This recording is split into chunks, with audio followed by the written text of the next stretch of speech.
Okay जी, जो आपका first unit है वो है deploying and managing Windows server 2012 और इसमें हमने फाइव लेसन हैं जो हमने इसमें करने हैं। हम ओवरव्यू लेंगे, हम 2012 मैनेजमेंट देखेंगे, उसके बाद इसकी इंस्टॉलेशन से रिलेटेड बातें हैं वो देखेंगे, स्क्रीनशॉट्स हैं जिससे आपको बताया जाएगा कि ड्यूरिंग इंस्टॉलेशन कौन कौन सी स्क्रीन डिस्प्ले होती है, ठीक है। उसके बाद पोस्ट इंस्टॉलेशन कॉन्फ़िगरेशन है कि राइट आफ्टर इंस्टॉलेशन आपने क्या क्या चीज़ें हैं जो वेरीफाई करनी है। और लास्ट में हम जो इसका लास्ट लेसन है वो विंडोज पावर शेल का है कि पावर शेल को आप किस तरह यूज करते हैं, इस पे भी हम बात करेंगे, पावर शेल को यूज भी करके देखेंगे। तो फर्स्ट जो आपका लेसन है that is Windows server 2012 overview, ठीक है। अब 2012 जो है उसमें याद रखिएगा उसकी दो तरह से इंप्लीमेंटेशन है। आप उसे क्लाउड में इंप्लीमेंट कर सकते हैं, आप उसे विदाउट क्लाउड जिसे हम ऑन प्रेमिसेस इंप्लीमेंटेशन कहते हैं आप वो भी कर सकते हैं, ठीक है। तो इन दोनों को हम देखेंगे सबसे पहले। उसके बाद इसके एडिशंस हैं, ठीक है, कि कौन कौन सा एडिशन है जो इसका मार्केट में अवेलेबल है और उन एडिशंस में हमारे पास क्या डिफरेंसेस आते हैं। एक मिनट, ये समटाइम आप ऐसी चीज फेस कर सकते हैं, परेशान नहीं होना।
एक मिनट, मैं रिकॉर्डिंग पहले पॉज कर दूं, डिस्प्ले के इश्यूज थे।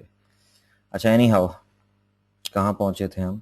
यस, अच्छा, उसके बाद हम बात करेंगे एडिशंस पे एंड देन बात होगी सर्वर कोर पे कि सर्वर कोर जो है वो क्या है।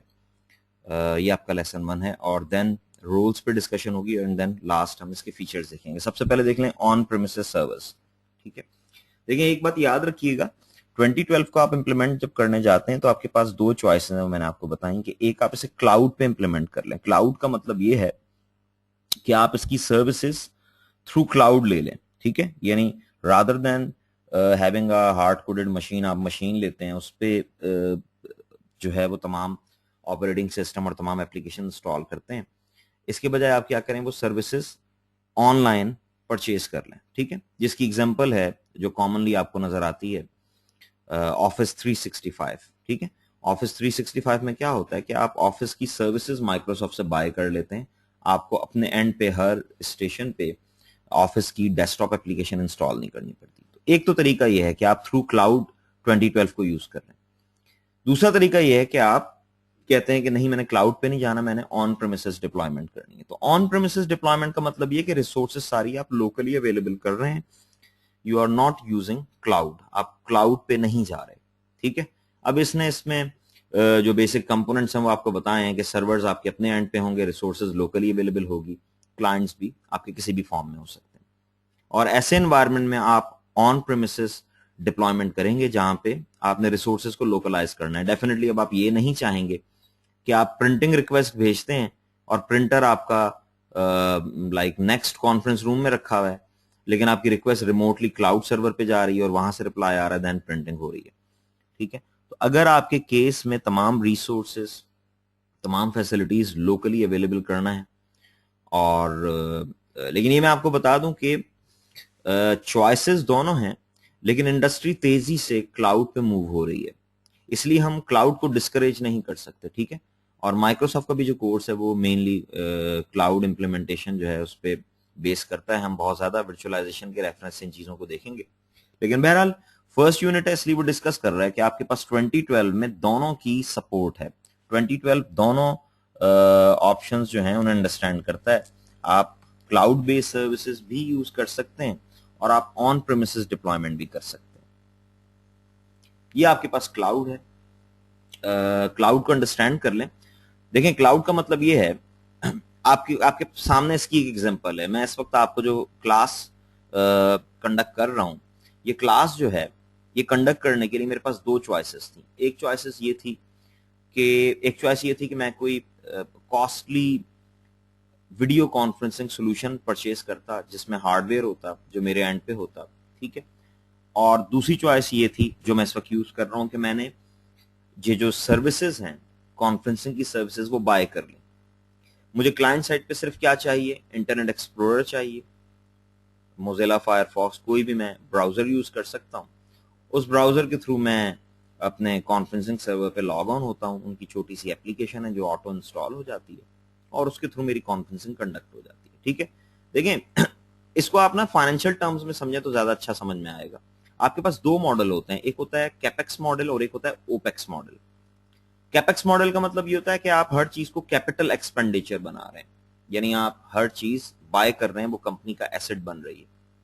और ओपेक्स मॉडल ये होता है कि आप कहते हैं नहीं, मुझे एसेट को बाय करने की जरूरत नहीं है, मैं जो एसेट का यूजेज है उसे देखता हूं। कंपनी की रिक्वायरमेंट वो यूजेज है, अगर वो यूजेज किसी और तरीके से इंप्लीमेंट हो सकता है, जैसे मेरे केस में हो रहा है कि मेरे लिए इंपॉर्टेंट इक्विपमेंट नहीं है, मेरे लिए इंपॉर्टेंट ये है कि कोई भी एप्लीकेशन हो जिससे मेरी कॉन्फ्रेंसिंग प्रॉपरली हो जाए। तो एज लॉन्ग एज मुझे गो टू मीटिंग या वेबएक्स या स्काइप ये सर्विसेज देता है विदाउट एनी इंटरप्शन, मुझे हार्डवेयर की जरूरत नहीं है, ठीक है। तो आप उसे ऑपरेशनल एक्सपेंडिचर बना लेते हैं rather than capital expenditure.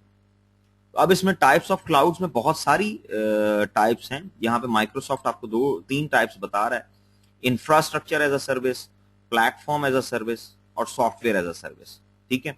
Infrastructure as a service का मतलब है कि आपका 2012 जो है वो आपको 2012 की सर्विसेज मिल रही हैं through cloud. Platform as a service का मतलब है एसक्यूएल है, जिस तरह इसकी एग्जांपल है एसक्यूएल एज़ूर जो माइक्रोसॉफ्ट सर्विसेज देता है, वो एग्जांपल है प्लेटफॉर्म एज अ सर्विस की। और इसी तरह सॉफ्टवेयर एज अ सर्विस में वो सॉफ्टवेयर डिलीवर हो रहा है in the form of cloud, यानी you don't have to install that software on your PC locally, ठीक है। तो सॉफ्टवेयर एज अ सर्विस की एग्जांपल है ऑफिस 365, ठीक है। तो ये बेसिकली टाइप्स ऑफ क्लाउड्स हैं और there is more in these types of clouds. आपके पास एक EaaS भी है। EaaS है एवरीथिंग एज अ सर्विस, कि आपको एक छोटी सी एप्लीकेशन दे दी जाएगी, वो आप अपने टैबलेट पे या आईपैड पे इंस्टॉल कर लें और उसी एप्लीकेशन के थ्रू आपको हर चीज डिलीवर हो जाएगी, ठीक है। अब जब आप क्लाउड की इंप्लीमेंटेशन की बात करते हैं तो दो तरह की इंप्लीमेंटेशन आपको नजर आती है, एक है प्राइवेट क्लाउड और एक है पब्लिक क्लाउड। इसको सिंपल वर्ड्स में आप इस तरह अंडरस्टैंड कर सकते हैं कि एक क्लाउड कंपनी ने इंप्लीमेंट किया अपने लिए, ठीक है, कंपनी उससे खुद अपने इंफ्रास्ट्रक्चर के लिए बेनिफिट ले रही है, और एक क्लाउड वो है जो मार्केट में कस्टमर्स को सर्विसेज ऑफर कर रहा है, ठीक है। तो जो क्लाउड मार्केट में कस्टमर्स को सर्विसेज ऑफर करेगा उसमें क्या होगा कि एक ही जो क्लाउड होगा उसमें डिफरेंट कस्टमर्स की इन्वायरमेंटल इंप्लीमेंटेशन होगी। लाइक मैं फॉर एग्जांपल एक कंपनी बनाता हूं और उस कंपनी में मैं heavy loaded virtual machines implement कर देता हूं, ठीक है। मैं एक हाई लेवल का बैकएंड सर्वर लगाता हूं जिसमें मेरे पास 200 वर्चुअल मशीन्स बनी हुई हैं, और वो वर्चुअल मशीन्स मैं क्लाउड के साथ इंटीग्रेट करके मैं कस्टमर्स को इंटरनेट पे ऑनलाइन करता हूं सर्विस और मैं कस्टमर्स को सेल आउट कर देता हूं। अब होगा क्या कि मेरा जो बनाया हुआ क्लाउड है उस पर डिफरेंट कस्टमर्स के एनवायरमेंट्स पड़े हुए होंगे, जिस तरह वेब होस्टिंग होती है। तो जो आपके पब्लिक क्लाउड्स हैं उनमें मल्टीपल टेनेंट्स हो सकते हैं, ठीक है। मल्टी टेनेंसी मींस के उसमें डिफरेंट ऑर्गेनाइजेशंस के एनवायरमेंट पड़े हुए होंगे। लेकिन जो प्राइवेट क्लाउड्स हैं वो सिंगल टेनेंट होते हैं, यानी कंपनी के अपने लिए होते हैं। और प्राइवेट क्लाउड्स आपको क्या क्या बेनिफिट देते हैं, ऑन प्रेमिसेस होते हैं, कंपनी के अपने इंफ्रास्ट्रक्चर में अपने डाटा सेंटर में इंप्लीमेंट हुआ हाईली ऑटोमेटेड होते हैं। माइक्रोसॉफ्ट की एक एप्लीकेशन है सिस्टम सेंटर 2012, ये आपको फैसिलिटी देती है कि आप अपने वर्चुअलाइज्ड एनवायरनमेंट को प्रॉपरली लुक आफ्टर कर सकते हैं, ठीक है। तो वो आप यूज कर सकते हैं। और requires minimal direct configuration once setup. आप अगर इसको प्रॉपरली इंप्लीमेंट कर लेते हैं तो ये आपको एक चीज देता है जिसे हम कहते हैं ऑटोमेशन, ठीक है। और याद रखिएगा कि कंप्यूटर्स को इंप्लीमेंट करने का, डाटा सेंटर बनाने का जो मेन बेनिफिट है जो कंपनी अचीव करना चाहती है वो ऑटोमेशन है। आप ऑटोमेशन करना चाहते हैं, आप चाहते हैं यूजर इंटरवेंशन ना हो, आप चाहते हैं कि जो आपका एनवायरनमेंट है वो पेपरलेस हो, ठीक है। आपको एप्लीकेशन लिखनी है वो भी पोर्टल के थ्रू मिल जाए, आपको डाटा एक्सेस करना है वो भी वेब बेस्ड हो। तो जितना ज्यादा आप अपने एनवायरनमेंट को ऑटोमेट करेंगे उतना ज्यादा आप कंप्यूटर से बेनिफिट ले सकेंगे। तो बेसिकली जो प्राइवेट क्लाउड है उसके लिए माइक्रोसॉफ्ट ने सिस्टम सेंटर 2012 की एप्लीकेशन दी है, जिससे आप यानी अगर आप विंडोज बेस्ड बना रहे हैं क्लाउड, जिससे आप अपने एनवायरनमेंट की ऑटोमेशन कर सकते हैं। सिस्टम सेंटर आपको एबिलिटी देता है कि आप अपने वर्चुअलाइज एनवायरनमेंट की हंड्रेड्स ऑफ वर्चुअल मशीन्स को एक जगह से बैठ के सिंगल विंडो से व्यू कर सके और उसको हैंडल कर सकें, ठीक है। तो ये इसने आपको जस्ट ओवरव्यू दिया है क्लाउड कंप्यूटिंग का, और there is more in cloud computing in subsequent units जो आगे आप पढ़ेंगे, ठीक है। यहाँ पे इसने आपको बेसिकली जो यूनिट 1 है उसमें आपको थोड़ा सा ओवरव्यू दे रहा है कि सर्वर 2012 में किस किस फॉर्म में आपको इंप्लीमेंटेशन मिल सकती है। ओके जी, ये एडिशंस हैं, और एडिशन के लिए किसी भी ऑपरेटिंग सिस्टम के जब मल्टीपल एडिशंस आपके पास हो तो रूल ऑफ थंब क्या होता है, वेंडर इसलिए डिफरेंट एडिशंस देता है ताकि आपके लिए कॉस्ट सेविंग भी हो और आप अपनी रिक्वायरमेंट के मुताबिक जो है वो करेक्ट एडिशन परचेज कर लें। जैसे विंडोज 7 है फॉर एग्जांपल, विंडोज 7 में आपके पास प्रीमियम एडिशन भी है, अल्टीमेट एडिशन भी है। अब आप कोई ऐसा एडिशन अगर परचेज करेंगे जो लो कॉस्ट है, ठीक है, जिसमें आपको कॉस्ट सेविंग हो रही है, तो उसमें आपको फीचर सेट भी कम मिलेंगे, ठीक है। माइक्रोसॉफ्ट ने बेसिकली चॉइस रख दी है कि आपको जो फीचर्स चाहिए उन फीचर्स की को आप देख लें कि वो फीचर्स कौन से वर्जन में प्रॉपरली अवेलेबल है, ठीक है। अच्छा, यहां पे मैं आपको हार्डवेयर सपोर्ट का डिफरेंस भी बता देता हूं। आपके पास जो स्टैंडर्ड एडिशन है विंडोज सर्वर 2012, इसमें आपके पास 64 प्रोसेसर सॉकेट्स हो सकती हैं विद 4 टेराबाइट ऑफ रैम, जबकि जो डाटा सेंटर एडिशन है ये बड़े एनवायरनमेंट के लिए बनाया गया है, इसमें 640 प्रोसेसर हो सकते हैं विद 4 टेराबाइट ऑफ रैम, ठीक है। फाउंडेशन सर्वर समझ लें कि स्मॉल बिजनेस के लिए बनाया गया है, इसमें 1 प्रोसेसर होता है विद 32 GB रैम सपोर्ट, ठीक है। एसेंशियल्स जो है इसमें थोड़ी सी प्रोसेसर रिक्वायरमेंट ज्यादा है, इसमें 2 आपके प्रोसेसर हो सकते हैं और 32 GB रैम है, ठीक है। लेकिन याद रखिएगा कि जो आपका एसेंशियल्स है ये छोटे एनवायरनमेंट के, बहुत छोटे एनवायरनमेंट के लिए बनाया गया, इसमें 15 यूजर्स हो सकते हैं मैक्सिमम, और ना इसमें डोमेन एनवायरनमेंट भी आप नहीं बना सकते, ठीक है, वर्क ग्रुप के लिए। अच्छा जी, उसके बाद हाइपर वी है। हाइपर वी के रेफरेंस से एक तो ये याद रखें कि माइक्रोसॉफ्ट हाइपर वी वर्जन 2012 जो है ये फ्री है, ठीक है, इसके लिए कोई लाइसेंस रिक्वायर नहीं है। हाँ, इसके अंदर जो आप वर्चुअल मशीन्स बनाएंगे उन वीएम्स के लिए लाइसेंस होगा, ठीक है। ये प्रोडक्ट भी फ्री है, माइक्रोसॉफ्ट एक्चुअली हाइपर वी को प्रमोट करना चाह रहा है। आपने देखा होगा एक एग्जाम भी आजकल फ्री हुआ है, एग्जाम 74-409, ये एग्जाम भी फ्री है, ये भी हाइपर वी का ही एग्जाम है, और हाइपर वी सर्वर भी फ्री है। लेकिन इसके अंदर जो आप वीएम यूज करेंगे वर्चुअल मशीन्स, उन पे आपको यानी कॉस्ट हिट होगी, उनके लिए आपको लाइसेंस लेना पड़ेगा।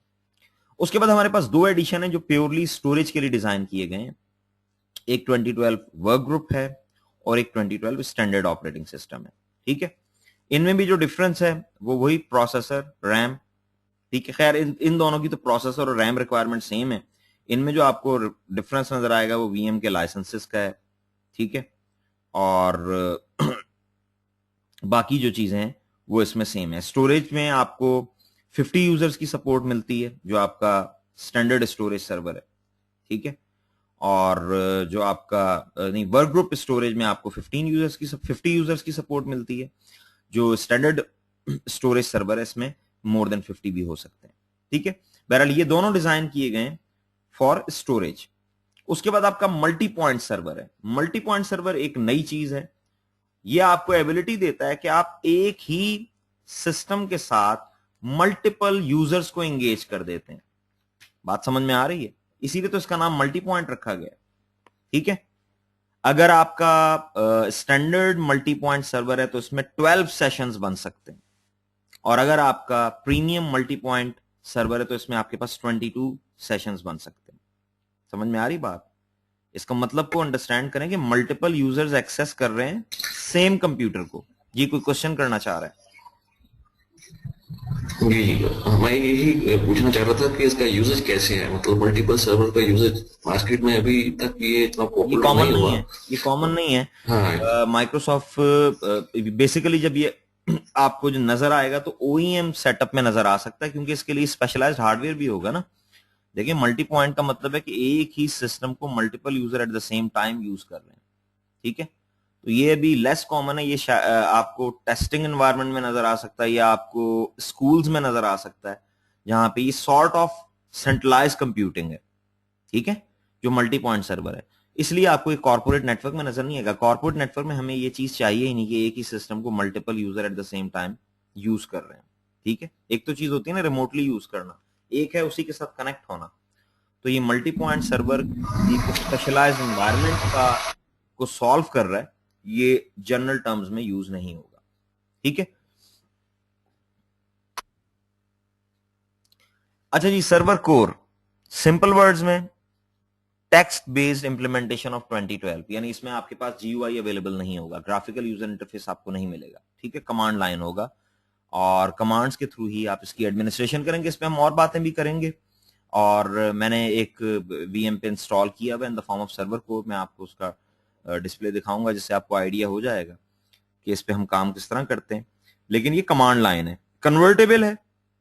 अगर आप इसको जीयूआई में कन्वर्ट करना चाहें तो पॉसिबल है, आप जीयूआई में कन्वर्ट कर सकते हैं। ओके जी, माइक्रोसॉफ्ट कहता है कि server core is a more secure less resource intensive installation option, ठीक है।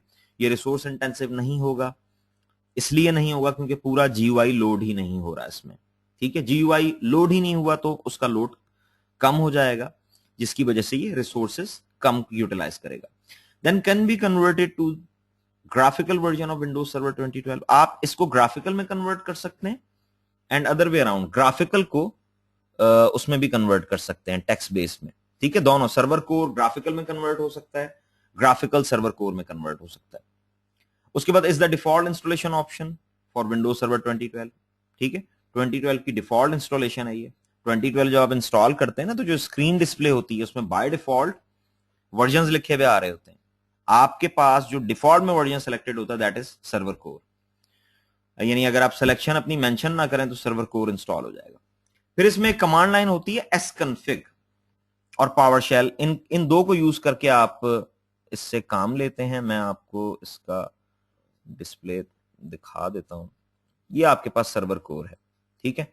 अब अगर मैं इसे यूज करना चाहूं तो मैं क्या यहाँ पे यूटिलिटी एग्जीक्यूट करूंगा, एस कन्फिग। ये अब आपके सामने एक्स कन्फिग है, ठीक है। अब जो भी चीज आप ट्यून करना चाहते हैं उस ऑप्शन में चले जाएं। लाइक मैं डोमेन या वर्क ग्रुप चेंज करना चाहता हूं, मैं यहाँ 1 प्रेस करूंगा, एंटर कर दूंगा। ये देखिए मुझसे क्या कह रहा है, डोमेन या वर्क ग्रुप ज्वाइन करना है, ठीक है। मैं कह देता हूं कैंसिल, ठीक है। डी डोमेन के लिए है और वर्क ग्रुप के लिए डब्ल्यू है, एंटर करें दोबारा वहीं आ गया, ठीक है। तो ये एस कन्फिग के थ्रू, ये अगर आप में से वो लोग जो सिस्को डिवाइसेस के साथ भी थोड़ा सा फेमिलियर हो, ये वही फॉर्मेट यूज हो रहा है जो सिस्को का वीपीएन कंसंट्रेटर होता था, उसमें भी हम इसी तरह काम करते थे, ठीक है। तो आप ऑप्शन नंबर चूज करके जो रेलेवेंट ऑप्शन होगी उसी में आप जा सकेंगे। जैसे लाइक मैं प्रेस करता हूं फॉर एग्जांपल 8। अब आपने देखा था जब मैंने इसे एग्जीक्यूट किया तो उसने मुझे एरर मैसेज दिया था कि आपका नेटवर्क अडॉप्टर कॉन्फ़िगर्ड नहीं है। मैं 8 प्रेस करता हूं, ये मुझे नेटवर्क सेटिंग्स में नहीं लेके जा रहा। क्यों नहीं लेके जा रहा? क्योंकि वो रेलेवेंट ही नहीं है, मेरा नेटवर्क अडॉप्टर इस वक्त है ही नहीं, ठीक है। लेकिन अगर मैं किसी और जगह जाना चाहूं, for example Windows update settings, मैं 5 प्रेस करता हूं, ये मुझे ले गया विंडोज अपडेट। ऑटोमेटिक के लिए ए है, मैनुअल के लिए एम है, ठीक है। तो ये आप यूटिलिटी यूज करें, या फिर आपके पास दूसरी चॉइस क्या है, आप पावर शेल चला लें, ठीक है। तो पावर शेल और सेकेंडली एस कन्फिग, ये दो आपके पास यूटिलिटीज हैं जिनसे आप मेनली सर्वर कोर पे काम करते हैं। चल पड़ा है पावर शेल, ठीक है। ये देखें पीएस लिखा हुआ आ रहा है, ये पावर शेल चल पड़ा है, यहां से मैं यूज कर सकता हूं इसे। ओके जी, ये सर्वर कोर जो है उसकी बेसिक्स थी जो आपको मैंने बताई। अच्छा, उसके बाद वो कहता है कि if you enable remote management you will rarely need to log on locally. ठीक है, अगर आप पावर शेल पे रिमोट मैनेजमेंट इनेबल कर लेते हैं, और ये हम देखेंगे जो हमारे नेक्स्ट यूनिट्स हैं उनमें, तो फिर आपको उस सर्वर पे इंटरेक्टिवली कोई काम करने की जरूरत नहीं है, आप अपने क्लाइंट पीसी से रिमोटली उस सर्वर पे सारे काम कर सकते हैं। आगे आ जाएं। ओके जी, ये बड़ी बेसिक सी बात है कि आपके पास 2012 में रोल्स हैं और फंक्शंस हैं। अगर मैं आपको दूसरी वर्चुअल मशीन पे ले जाऊं, ठीक है, तो ये मेरा सर्वर है, इसमें आपको, यानी अगर मैं यहां से ऐड रोल्स एंड फीचर्स में जाऊं तो ये आपको लिस्ट ऑफ रोल्स नजर आएंगे। ये देखें, ये रोल्स हैं, ठीक है, हाइपर वी, डीएनएस, डीएससीपी, ये मेरे रोल्स हैं। नेक्स्ट करता हूं, ये फीचर्स आ गए, dot net framework, BitLocker, NFS, fail over clustering, group policy. ठीक है, ये मेरे सारे फीचर्स हैं। ठीक है, तो बेसिकली रोल्स और फीचर्स का डिफरेंस आपको बता रहा है। फंक्शंस भी देख लें, जो आपके बेसिकली रोल्स हैं ना, वो इन द फॉर्म ऑफ फंक्शंस होते हैं, और depending upon your computer function आप उस पर पर्टिकुलर रोल्स इंस्टॉल करते हैं। लाइक अगर आपका कंप्यूटर फंक्शन कर रहा है एज अ वेब सर्वर, तो उस पर कौन सा रोल रिक्वायर होगा, उस पर आप आईएएस इंस्टॉल करेंगे। अगर आपका कंप्यूटर फंक्शन कर रहा है एज अ डोमेन कंट्रोलर, तो उस पर कौन सा रोल इंस्टॉल होगा, उस पर active directory domain services install होंगी। इसी तरह अगर आपका कंप्यूटर फंक्शन कर रहा है एज अ सर्टिफिकेट सर्वर, तो फिर उस पर क्या इंस्टॉल होगा, active directory, directory services, active directory certificate services install होंगी। तो basically depending upon function of a computer you install relevant roles. अच्छा जी, रोल्स में वो क्या कहता है, are made up of role services component that provide additional functionality associated with the role. ठीक है, ऐसा ही है ना। बेसिकली रोल जो होता है ना, उसमें बहुत सारी सर्विस होती हैं। लाइक अगर मैं आपको भी दिखाऊं, जो मेरे पास इंस्टॉल्ड रोल्स हैं ये आपके सामने, ठीक है। अब अगर आप इसे देखें, फाइल एंड स्टोरेज सर्विसेज, तो इसमें मैं क्लिक करूं तो इसमें मेरे पास बहुत सारी ऑप्शंस हैं। ठीक है, तो रोल जो है वो डिफरेंट फैसिलिटीज से मिलकर बना होता है, और वो बहुत सारे फंक्शंस होते हैं, बहुत बहुत सारे कह लें सर्विसेज होती हैं जो आप रोल से परफॉर्म कर सकते हैं। आईएएस देख लें, समटाइम ये भी होता है कि जब आप कोई रोल इंस्टॉल करते हैं तो उसकी सारी सर्विसेज आप ऐड नहीं करते। ठीक है, फिर आप लेटर ऑन उसे अपनी मर्जी के मुताबिक ट्यून कर लेते हैं अगर आपको और सर्विसेज चाहिए।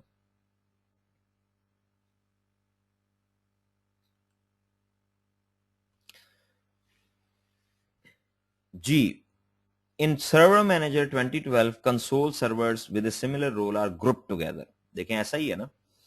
वो कह रहा है कि अगर आप सर्वर मैनेजर 2012 में जाएं तो इसमें जो कंसोल सर्वर्स हैं, यानी डिफरेंट जो हमारे पास सर्वर्स हैं, उनको एक ही जगह ग्रुप किया हुआ है। ये आपके सामने एडीसीएस, एडीडीएस।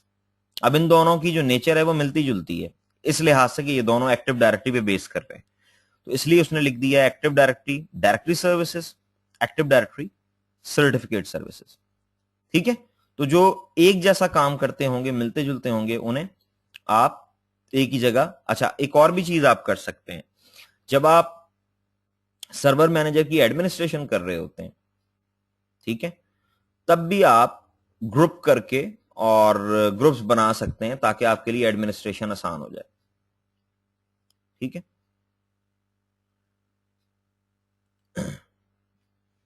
अच्छा जी, ये role deployment also include the configuration of dependencies. ये बहुत इंपॉर्टेंट बात है कि जब आप कोई रोल डिप्लॉय करते हैं, लाइक मैं इंस्टॉल कर रहा हूं फॉर एग्जांपल सर्टिफिकेट सर्विसेज, और मैं सर्टिफिकेट सर्विसेज में वेब एनरोलमेंट भी सिलेक्ट कर देता हूं, तो अब क्या होगा, वो वेब एनरोलमेंट के लिए उसे कुछ कंटेंट्स चाहिए होंगे आईआईएस के, तो वो चीजें जो उसको, जो उस रोल पे डिपेंडेंट होंगी, उनको भी वो खुद ही इंस्टॉल कर देगा। यानी आपको नहीं, इसकी सिंपल सी एग्जांपल है, जब आप एक्टिव डायरेक्टरी इंस्टॉल करते हैं तो उसमें डीएनएस इंस्टॉल करता है।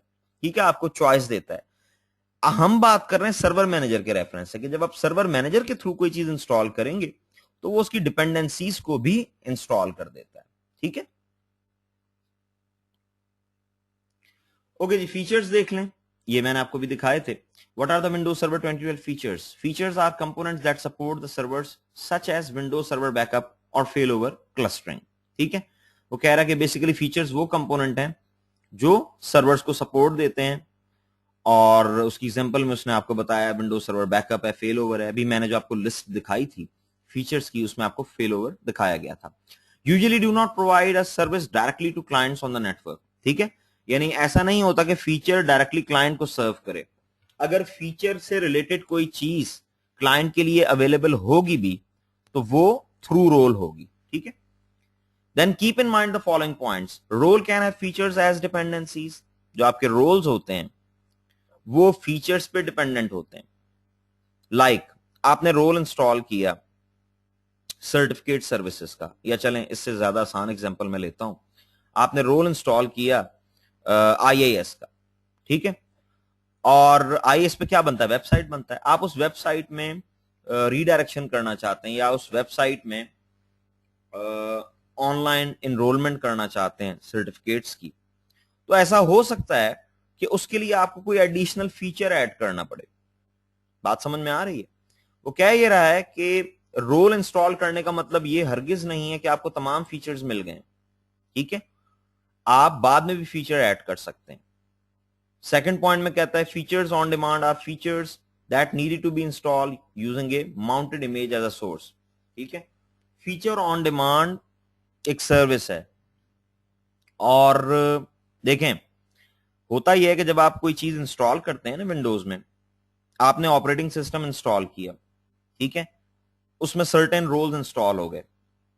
अब वो सर्टेन रोल्स तो इंस्टॉल हो गए, कुछ रोल आप बाद में इंस्टॉल करेंगे। जब आप बाद में रोल्स इंस्टॉल करेंगे तो वो रोल क्या रिक्वायर करेगा, वो रोल उन कंपोनेंट्स को, सोर्स तो नहीं मांगेगा ना आपसे, उसने सोर्स में ये तमाम चीजें पहले ही रख ली हैं। अब फायदा क्या होगा, जब आप इंस्टॉल करेंगे तो वो जो रोल्स हैं उनसे रिलेटेड चीज उसी वक्त इंस्टॉल हो जाएगी, आपसे सोर्स नहीं मांगेगी। इसका मतलब है मैं ये कह सकता हूं कि जब आप विंडोज इंस्टॉल करते हैं तो तमाम चीजों के जो अनइंस्टॉल फॉर्म में फाइल्स होती हैं वो विंडोज ऐड कर लेता है। जब आप फीचर ऑन करते हैं तो उन फाइल्स को इंस्टॉल कर देता है, लेकिन उसके पास कंटेंट अवेलेबल होता है।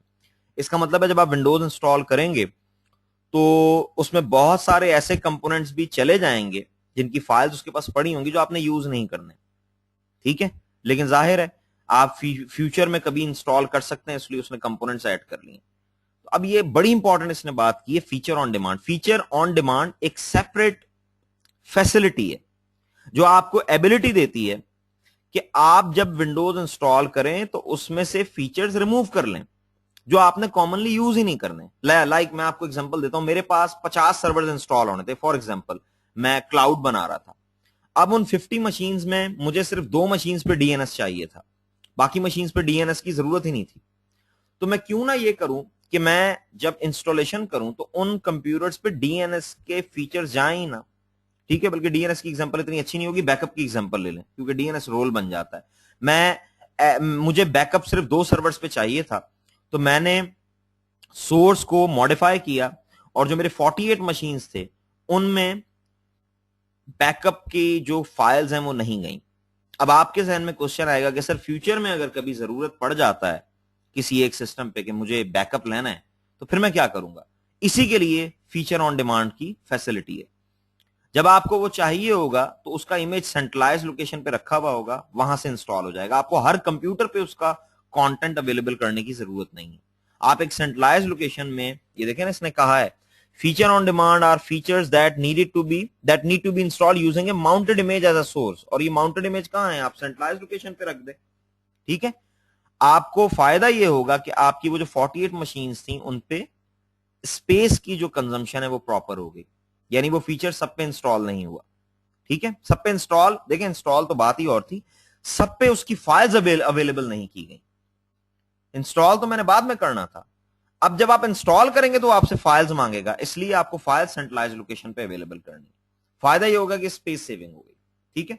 बहरहाल ये जो बात है ये बहुत डिटेल में आगे भी है, यहां पे डिस्कस करनी नहीं चाहिए थी माइक्रोसॉफ्ट को, क्योंकि इसकी इंप्लीमेंटेशन देखें फिर ये ज्यादा बेहतर समझ में आता है, आप ग्रुप पॉलिसी से ऑन करते हैं।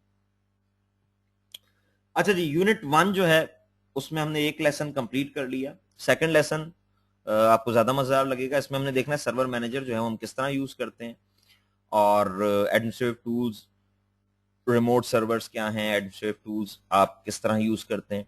देन सर्वर मैनेजर को हम थोड़ा सा यूज करके भी देखेंगे, सर्विसेज देखेंगे, and then Windows remote management पे बात होगी। सबसे पहले देख लें व्हाट इज सर्वर मैनेजर। ये आपके पास सर्वर मैनेजर है जो हम जब विंडोज में फर्स्ट टाइम लॉग ऑन होते हैं तो आपने जस्ट इस पे क्लिक करना है।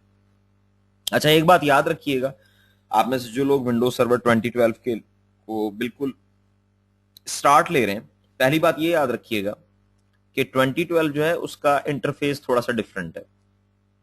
आपको यहां पे वो जो स्टार्ट का बटन मिलता था वो नहीं मिलेगा। अगर आप कीबोर्ड पे भी स्टार्ट प्रेस करेंगे तो ये चीज डिस्प्ले हो जाएगी। ठीक है, लॉग ऑफ करना हो तो यहां से आप जाके साइन आउट करते हैं। ठीक है, अगर आपने मशीन को शट डाउन करना हो तो अपने कर्सर को राइट बॉटम पे ले जाएं और क्लिक करें सेटिंग्स पे, और यहां से आप शट डाउन करेंगे। ठीक है, तो इसका जो इंटरफेस है वो जरा डिफरेंट है। सर्वर मैनेजर के लिए आप इस पे क्लिक करेंगे, ये जनाब सर्वर मैनेजर खुल जाएगा। ठीक है, और आपको जो इसका फर्स्ट लुक मिलेगा वो ये डैशबोर्ड वाला मिलेगा। उसके बाद आप ये लोकल डैशबोर्ड, ये आपको चीज मिलेगी। इनिशियली आपने क्लिक करना है लोकल सर्वर्स पे, तो ये स्क्रीन आ जाएगी। ठीक है, अब ये जो सारी इंफॉर्मेशन आपको नजर आ रही है यहां से ट्यून भी हो सकती है। लाइक मैं टाइम जोन अपना चेंज करना चाहता हूं, मैं इस पर क्लिक करता हूं, चेंज टाइम जोन करता हूं, और मैं अपना टाइम जोन कॉन्फ़िगर कर देता हूं। ये जनाब टाइम जोन कॉन्फ़िगर हो गया। अब अभी देखें आप इस पे पैसिफिक टाइम आ रहा है, ओके कर दें, रिफ्रेश करें, ये यहाँ पे चीज आ गई। ठीक है, तो ये जो इन्फॉर्मेशन आपको नजर आ रही है ये ट्यून भी हो सकती है। ठीक है, इस पे बात करते हैं, देखते हैं जो माइक्रोसॉफ्ट कहता है। You can use server manager to manage multiple servers on a network from one console. बिल्कुल ऐसा ही है, वो जो आपको लिस्टिंग दिखाई गई थी, ये देखें ऑल सर्वर्स, यहां से मुझे सारे सर्वर्स नजर आएंगे। ठीक है, इस वक्त मेरे पास इस डोमेन एनवायरनमेंट में एक सर्वर ही है, इसलिए मुझे एक ही दिखा रहा है। वो जो सर्वर कोर है that is not part of a domain. ठीक है, तो एक तो आप एक सर्वर कोर में एक जगह बैठ के अपने मल्टीपल सर्वर्स को मैनेज कर सकते हैं। Then add roles and features, roles and features आपने देखा यहां से ऐड होते हैं, ये ऐड रोल्स एंड फीचर्स। उसके बाद क्या कहता है, लॉन्च विंडोज पावरशेल सेशंस, आप विंडोज पावरशेल के सेशंस भी लॉन्च कर सकते हैं। ठीक है, ये आप देखेंगे। ठीक है, लेकिन ये याद रखिएगा विंडोज पावरशेल सेशंस भी इससे एग्जीक्यूट किए जा सकते हैं। वैसे तो आपके पास ये चॉइस है, ये यहां से आप पावरशेल चलाते हैं।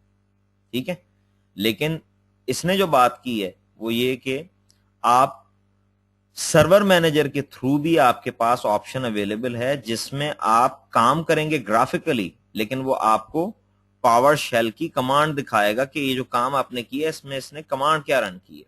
ठीक है, ये उसकी बात कर रहा है, अदरवाइज पावर शेल हम यहां से रन करते हैं। अच्छा जी, उसके बाद व्यू इवेंट्स, इवेंट्स आप व्यू कर सकते हैं। हाँ जी, कोई क्वेश्चन करना चाह रहा है? सर ये पावर शेल का मुझे समझ नहीं आया, ये पावर शेल या कमांड प्रॉम्प्ट एक ही चीज है? नहीं, बिल्कुल कमांड प्रॉम्प्ट और पावर शेल एक चीज नहीं है। देखें, पावर शेल बेसिकली आपके पास शेल बेस्ड एडमिनिस्ट्रेशन है।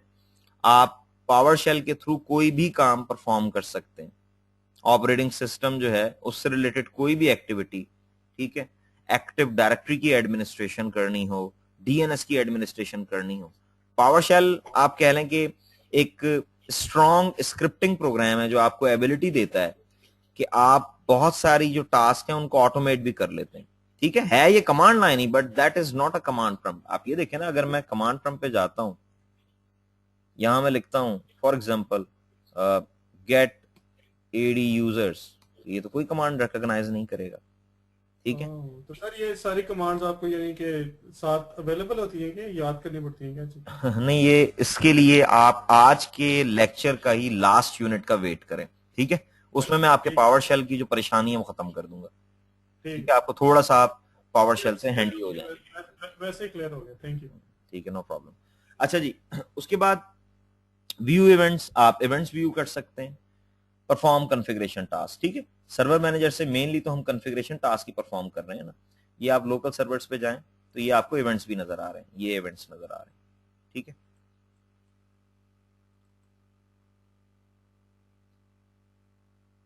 और कॉन्फ़िगरेशन टास्क तो है ही, लाइक फॉर एग्जांपल ये यहां मैं जाता हूं, वॉल्यूम्स पे जाता हूं।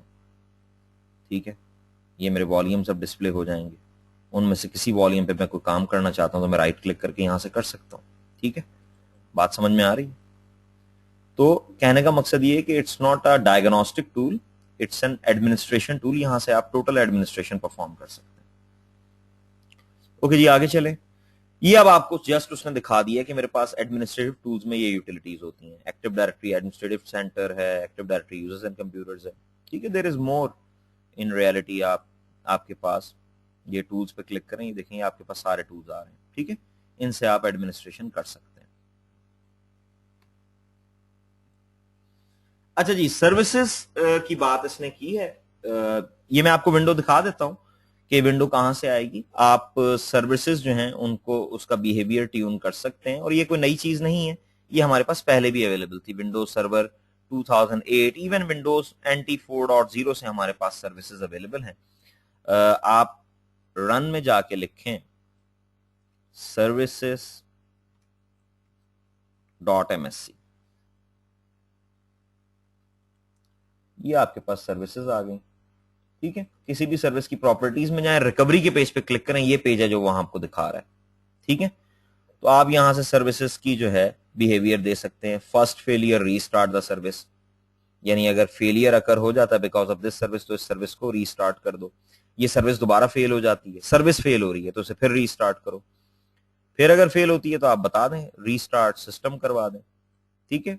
या run a program, restart service, take no action, it's up to you, ठीक है। ये बेसिकली सर्विस की प्रॉपर्टीज हैं जो वो दिखा रहा है। एंड आई डोंट नो कि इसने इस यूनिट में यहां ये क्यों दिखाई है, क्योंकि इसकी कोई रेलेवेंस नहीं बनती रेस्ट ऑफ द स्लाइड्स के साथ जो हम इस लेसन में कर रहे हैं। बहरहाल ये सर्विस पे और बात कोई रेलेवेंट आएगी तो उसमें से डिस्कस कर लेंगे। यस, ये इंपॉर्टेंट बात है कि आपके पास रिमोट मैनेजमेंट के लिए बहुत सारी फैसिलिटीज हैं। आप रिमोट डेस्कटॉप के थ्रू रिमोट मैनेजमेंट कर सकते हैं, ठीक है। When deciding to use remote management, consider the following. You are more likely to manage a server remotely than by locally logging on, ठीक है। ज्यादा चांसेस यही हैं। देखें, लोकल लॉग ऑन होने का मतलब ये कि आप सर्वर रूम में डाटा सेंटर के अंदर जाके लॉग ऑन हो रहे हैं, तो ये प्रैक्टिकली नहीं होता। आप डाटा सेंटर से बाहर होते हैं, ठीक है। सर्वर्स आपके डाटा सेंटर में रखे हुए, और बाहर आपके पास जो भी क्लाइंट मशीन होती है, आपका लैपटॉप होगा, उस पर आप कोई प्रोग्राम ऐड करेंगे और उस प्रोग्राम के थ्रू आप उस सर्वर की एडमिनिस्ट्रेशन करेंगे, ठीक है। तो डेफिनेटली आप रिमोट मैनेजमेंट परफॉर्म करेंगे। तो उसके लिए एक आपके पास WinRM की फैसिलिटी है और एक आपके पास रिमोट डेस्कटॉप की फैसिलिटी है। रिमोट डेस्कटॉप ज्यादा कॉमन है, बहरहाल ये देख लें।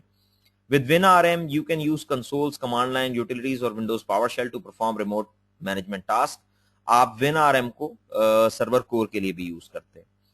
और with remote desktop you can log on to a server locally और फ्रॉम अक्रॉस द नेटवर्क, ठीक है। और रिमोट डेस्कटॉप की फैसिलिटी जो पहले भी ऑपरेटिंग सिस्टम में आती रही है, WinRM भी पुरानी है, ये 2012 में नई इंट्रोड्यूस नहीं हुई, विंडोज रिमोट मैनेजमेंट। लेकिन क्योंकि रिमोट डेस्कटॉप ज्यादा कन्वीनियंट है यूज करना, इसलिए रिमोट डेस्कटॉप ज्यादा प्रेफर किया जाता है। बहरहाल ये याद रखिएगा कि सर्वर एडमिनिस्ट्रेशन के लिए आपको कोई ना कोई ऐसी मेथोडोलॉजी इंप्लीमेंट करनी पड़ेगी जो रिमोट मैनेजमेंट को सपोर्ट करती हो, क्योंकि सर्वर एडमिनिस्ट्रेशन कभी भी लोकली परफॉर्म नहीं की जाती, आप हमेशा रिमोटली करते हैं। लें जी, ये आपका लेसन 3 स्टार्ट हो गया है और इसमें हमने इंस्टॉलेशन मेथड्स डिस्कस करने हैं, इंस्टॉलेशन टाइप्स देखनी है, हार्डवेयर रिक्वायरमेंट्स देखनी है, और देन इंस्टॉलिंग विंडोज सर्वर 2012। इसमें हम वो स्क्रीनशॉट्स हैं इसी कोर्स में, वो हम देख लेंगे जिससे आपको आइडिया हो जाएगा, और उसके बाद आप इंस्टॉलेशन करना चाहें 2012 की तो आपको कोई प्रॉब्लम नहीं आएगा, आप इंस्टॉलेशन कर लेंगे। सबसे पहले वो बात करता है इंस्टॉलेशन मेथड्स की, और यहां पे वो सोर्स बेस्ड जो मेथोडोलॉजी है उनकी बात कर रहा है। ऑप्टिकल डिस्क, आप सीडी लाएं, सीडी को ड्राइव में इंसर्ट करें और इंस्टॉलेशन कर दें। एडवांटेज ये है कि ये ट्रेडिशनल मेथड है इंस्टॉलेशन का। डिसएडवांटेज ये है कि आप जिस कंप्यूटर पे इंस्टॉलेशन कर रहे हैं उस पे सीडी रोम का अवेलेबल होना जरूरी है। उसके बाद विंडोज डिस्ट्रीब्यूशन सर्वर, ये डीएस का मतलब डायरेक्टरी सर्विसेज नहीं है, यहां पे बात है डिस्ट्रीब्यूशन सर्वर की, कि आपके पास एक सेंट्रलाइज सर्वर पड़ा हुआ है जिसपे आपने सोर्स रख दिया है, और that can be a WDS, Windows deployment services, और that can be a server that is just hosting installation source, ठीक है। तो उसके थ्रू भी इंस्टॉलेशन हो सकती है। और थर्ड यहां पे लिखा हुआ है USB मीडिया। एक बात याद रखिएगा, आप USB ड्राइव बना सकते हैं जिसमें विंडोज 2012 की बूटेबल यूएसबी ड्राइव, बल्कि मैं आपके साथ शेयर करता हूं, एक प्रोग्राम है, आप microsoft.com से डाउनलोड कर सकते हैं। मैंने आज का जो आपके कोर्स का मटेरियल कॉपी किया, इसमें ये आपको नजर आ रहा होगा, विंडोज 7 यूएसबी डीवीडी टूल। इस टूल को यूज करते हुए आप विंडोज 7, विंडोज सर्वर 2012, विंडोज 8 उनकी यूएसबी ड्राइव्स बना सकते हैं।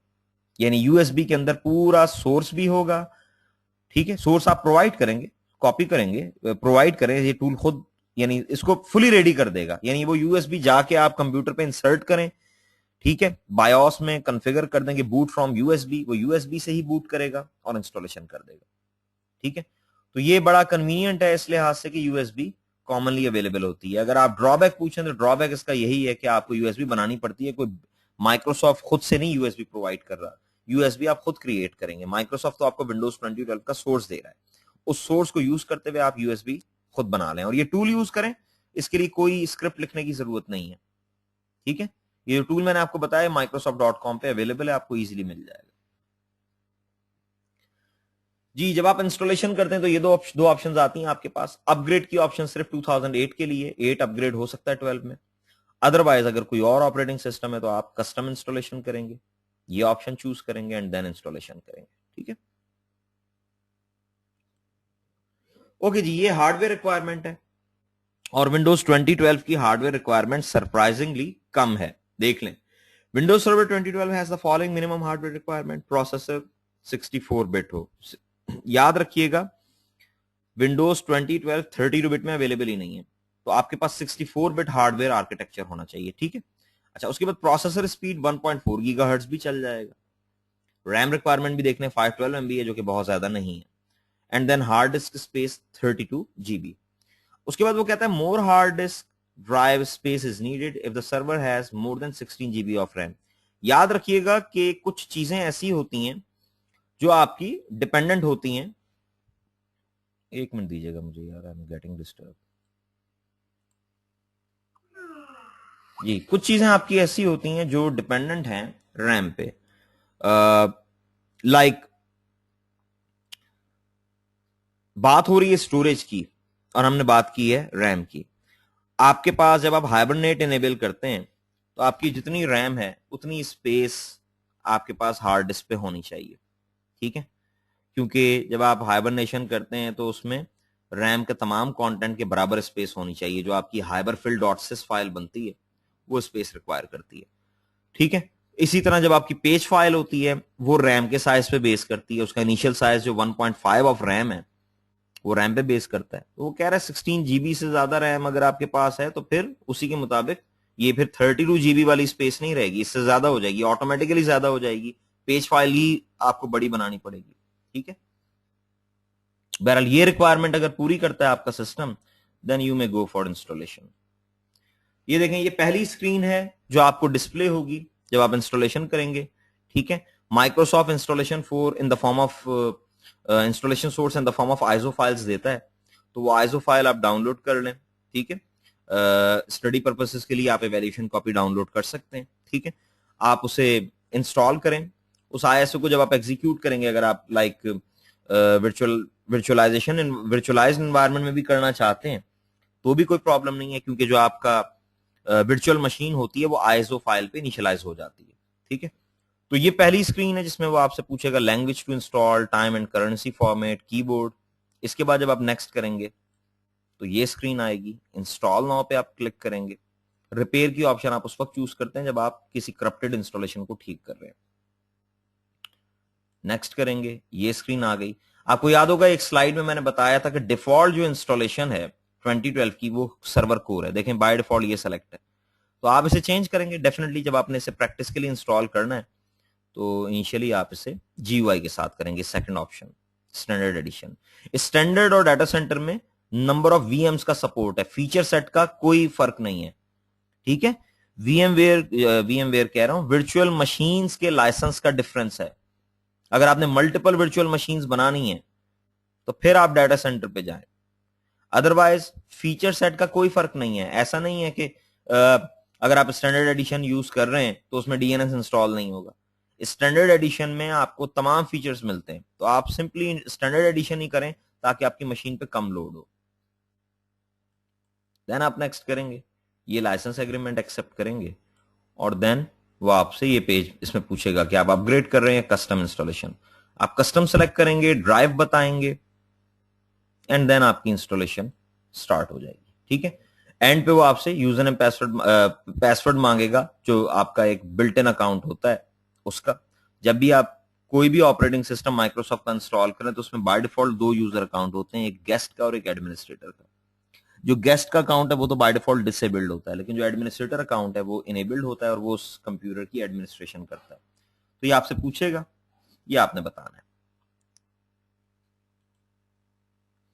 ओके जी, इसके बाद लेसन 4 है, इसमें post installation configuration of Windows server 2012 हमने देखनी है कि आफ्टर इंस्टॉलेशन हम इसका रिव्यू किस तरह लेंगे। तो सबसे पहले देख लें overview of post installation configuration. ये जनाब, ये आपने सर्वर मैनेजर में चीजें देखनी है। ठीक है, क्या क्या देखना है ये खुद बता रहा है। कंप्यूटर नेम देखें, ठीक है, डोमेन नेम देखें, देन फायरवॉल स्टेटस है, रिमोट डेस्कटॉप सपोर्ट इनेबल है या डिसेबल्ड है, ये लोकल एरिया कनेक्शन। ठीक है, एनआईसी टीमिंग होती है कि आपने मल्टीपल एनआईसी लगा के और उनको ग्रुप कर लिया है, यानी एक ही आईपी है 2 एनआईसी पे। अगर दोनों में से कोई एनआईसी डाउन हो जाता है तो वो आईपी एड्रेस दूसरा एनआईसी अज्यूम कर लेता है, तो आपको सॉर्ट ऑफ फेल ओवर मिल जाता है, उसे हम एनआईसी टीमिंग देख कहते हैं। इससे कंफ्यूज नहीं होना। ये जनाब आपके जो विंडोज अपडेट है उसके स्टैटिस्टिक्स दिखा रहा है। जाहिर है जब आपने फ्रेश इंस्टॉलेशन किया तो वो अपडेट तो नहीं हुआ ना। उसके बाद टाइम जोन बता रहा है। ठीक है, ये इसने डोमेन बताया, NIC teeming, local area connection, ये चीजें देख लें आप एक्चुअल जो हमारे पास।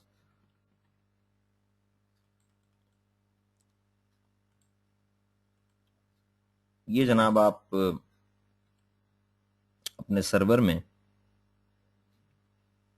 ये लोकल सर्वर पे क्लिक करें तो ये सारी डिटेल आ जाती है। ठीक है, और ये सारी चीजें यहां से ट्यून हो सकती हैं। जैसे रिमोट डेस्कटॉप इस वक्त डिसेबल्ड है, अगर मैं क्लिक करूं तो मैं यहां से इनेबल कर सकता हूं रिमोट डेस्कटॉप।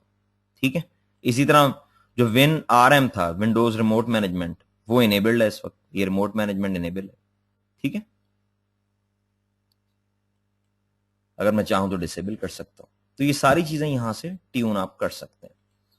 अच्छा जी, जी कोई क्वेश्चन कर रहे हैं?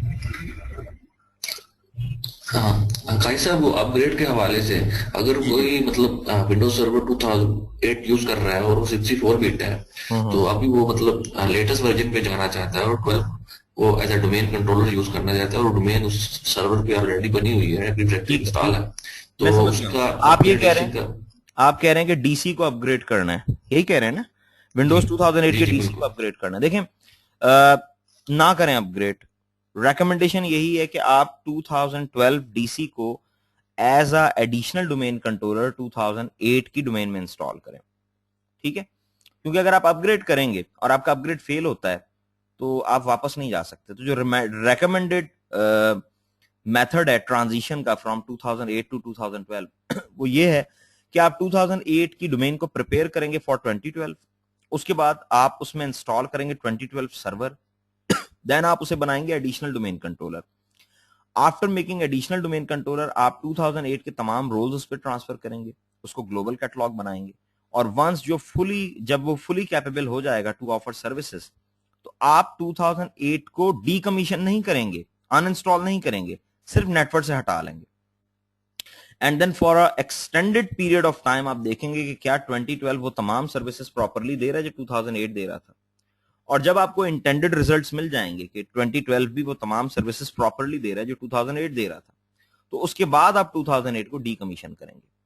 ठीक है, ऑल्टरनेटिवली आपके क्वेश्चन का आंसर ये है कि अगर आप 2008 डीसी को अपग्रेड करें 2012 में तो अपग्रेड हो जाएगा। ठीक है, डीसी डीसी में अपग्रेड होता है, लेकिन उसमें रिस्क ये है कि अगर आप अपग्रेड आपका फेल होता है तो पुराना वाला भी गया। ठीक है, और इससे रिलेटेड मैटर्स हम जो हमारा एडीएस का यूनिट है अभी यहां तो डिस्कस नहीं होंगे, लेकिन मैंने आपको इतनी बात बता दी है कि अगर आप अपनी जॉब में ये केस फेस कर रहे हैं तो आपने किस तरह से माइग्रेशन करनी है। बेस्ट वे यही है कि इंप्लीमेंट 2012 एडिशनल डोमेन कंट्रोलर इन 2008 domain rather than upgrading 2008 server right away. ठीक है जी. अच्छा जी, ये अब आपके पास है डोमेन ज्वाइन की option, information necessary for a domain join. ठीक है, जब आप कंप्यूटर की डोमेन ज्वाइन करवाते हैं, मेरे पास एक मशीन पे ये जनाब विंडोज 8 मशीन है, इसको हम बूट कर लेते हैं. इसमें मेरे पास चल रहा है, यानी ये डोमेन का पार्ट है. मैं आपको इसमें प्रॉपर्टी पेज तो हमारे पास सर्वर में भी डिस्प्ले होगा, आप सर्वर पे ही देख लें. सर्वर पे भी आपको प्रॉपर्टी पेज नजर आता है. ये हमारे पास विंडोज साइन और पॉज की प्रेस करें तो सिस्टम प्रॉपर्टीज आ जाएंगी और इसमें ये चेंज पे क्लिक कर दें. ये आपके पास इस पेज की बात करें, यहां से आप चेंज करते हैं. ठीक है, इस कंप्यूटर पे क्योंकि सर्टिफिकेट अथॉरिटी इंस्टॉल्ड है इसलिए ये ऑप्शन ग्रे हुई है. इसमें आप इसकी प्रॉपर्टीज व्यू ही नहीं कर सकते. वैसे तो ये डोमेन कंट्रोलर भी है, तो डोमेन कंट्रोलर डोमेन ज्वाइन नहीं करता बल्कि डोमेन उस पर क्रिएट होती है जब आप एडीएस इंस्टॉल करते हैं. ठीक है, लेकिन जो हमारे पास ये विंडोज 8 है इसमें आप डोमेन ज्वाइन कर सकते हैं. ठीक है, तो इस पे लॉग ऑन हो जाते हैं. कोशिश करें कि जो आपके पर्सनल यूज में सिस्टम है उन पे यही जो नए ऑपरेटिंग सिस्टम है यही हो, ताकि आप जल्दी जल्दी इससे फेमिलियर हो सकें. ये आपके सामने इसकी बात कर रहे हैं, यहां से चेंज करके आप डोमेन ज्वाइन कर, डोमेन जो है ये प्रॉपर्टीज चेंज कर सकते हैं. ठीक है, डोमेन में ले जाना है तो यहाँ डोमेन मेंशन कर दें, वर्क ग्रुप में ले जाना है तो वर्क ग्रुप मेंशन कर दें. ये जनाब मैं वर्क ग्रुप में ले जाता हूँ. अब ये रीस्टार्ट होगा. जब आप वर्क ग्रुप में किसी मशीन को लेके जाते हैं या वर्क ग्रुप से डोमेन में लेके आते हैं, कोई भी चेंज जिसका ताल्लुक उस सिस्टम की कंप्यूटर प्रॉपर्टीज से है, दैट कॉल्स फॉर रीस्टार्ट. तो इसे जब मैं ओके करूंगा तो इसने रीस्टार्ट होना है, कंफर्म. ये जनाब रीस्टार्ट आपको करवाना पड़ेगा. ठीक है, अच्छा जी, ओके जी. ये डोमेन नेम और देन वो आपको कहता है account with permission to join computer to a domain. ठीक है, या आप अगर कंप्यूटर को डोमेन ज्वाइन करवा रहे हैं तो you must have appropriate privileges. हाँ जी, ये नई बात है और ये मजेदार बात है, performing an offline domain join. ठीक है, कि आप डोमेन जो ऑफलाइन डोमेन ज्वाइन है वो किस तरह करवाते हैं. ऑफलाइन डोमेन ज्वाइन का मतलब क्या है कि डीसी नेटवर्क पे है ही नहीं. ठीक है, डोमेन कंट्रोलर नेटवर्क पे नहीं है और इवन देन आप क्या कर देते हैं, डोमेन ज्वाइन करवा देते हैं. ऐसे ये कैसे होगा, डोमेन कंट्रोलर पे एक आपको फाइल क्रिएट करनी पड़ेगी और देन वो फाइल आप यूजर को दे दें और आप उसे बता दें कि इस फाइल को एग्जीक्यूट कर दें ना. डेफिनेटली उसे कमांड भी पता होना चाहिए, वो भी आपको ही लिख के देनी पड़ेगी और वो कमांड रन करके वो डोमेन ज्वाइन करवा लेगा. ठीक है, तो इसके लिए हमारे पास एक कमांड लाइन है डी ज्वाइन. इसका प्रोसेस आप पढ़ लें, उसके बाद मैं आपको करके दिखाता हूं. Ensure the user performing the offline domain join is an administrator. ठीक है, और डेलीगेट द अप्रोप्रिएट राइट्स. यानी D join is not like bypassing administrative rights. ठीक है, ये सिर्फ फैसिलिटी है जो ऐसे सिस्टम को भी डोमेन ज्वाइन करवा देती है जो इस वक्त डीसी के साथ कनेक्टेड नहीं है. To provision the computer account object and create the binary file, run djoin on the domain controller. यानी first of all आप क्या करेंगे, डोमेन कंट्रोलर पे djoin रन करेंगे. हम रन करते हैं, ये मेरे पास डोमेन कंट्रोलर है, मैं इस पे आ जाता हूं और सबसे पहले हम इस पे djoin यूज करते हैं.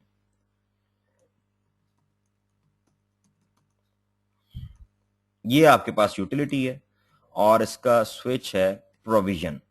ठीक है, उसके बाद आप डोमेन नेम देंगे जो कि मेरे केस में mcsc.com है. देन आप कीवर्ड देंगे मशीन का और उसके बाद मशीन का नाम देंगे. मेरे केस में मशीन का नाम क्या है देख लेते हैं. ये जनाब विंडोज 8 मशीन है और अब ये वर्क ग्रुप में है, इसीलिए मैं इसे वर्क ग्रुप में लेके गया था कि सबसीक्वेंट स्लाइड्स में जब डोमेन ज्वाइन वाली ऑप्शन आए तो हम ज्वाइन कर सकें. ये इस वक्त कनेक्टेड नहीं है, मैं आपको वेरीफाई भी करवा दूंगा.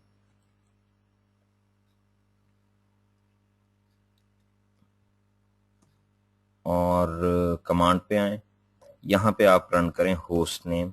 जी, इसका नाम है Win8. ठीक है, तो यहां पे जनाब लिख दें Win8.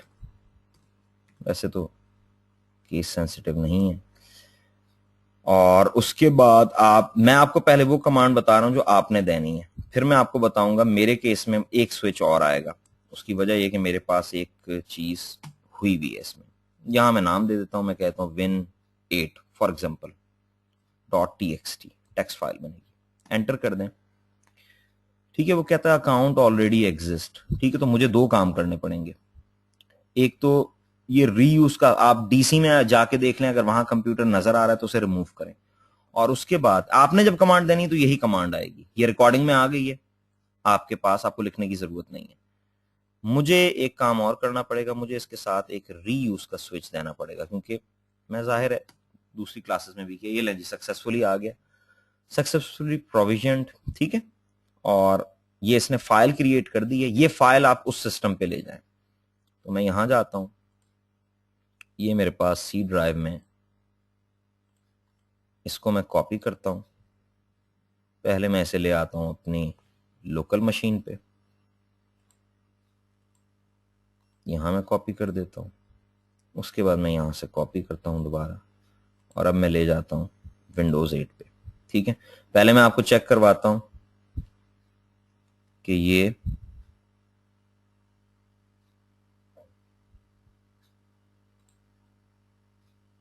यहां पे कॉपी कर लें सी ड्राइव में, किसी फोल्डर के अंदर कर लें, ये रूट पे कर लें बेशक। ये लें, ये कॉपी हो गया। ठीक है, अब पहले मैं आपको चेक करवाता हूं, आप ये देख लें, इस कंप्यूटर का आईपी एड्रेस देख लें क्या है, 1111। और डोमेन कंट्रोलर का आईपी क्या है,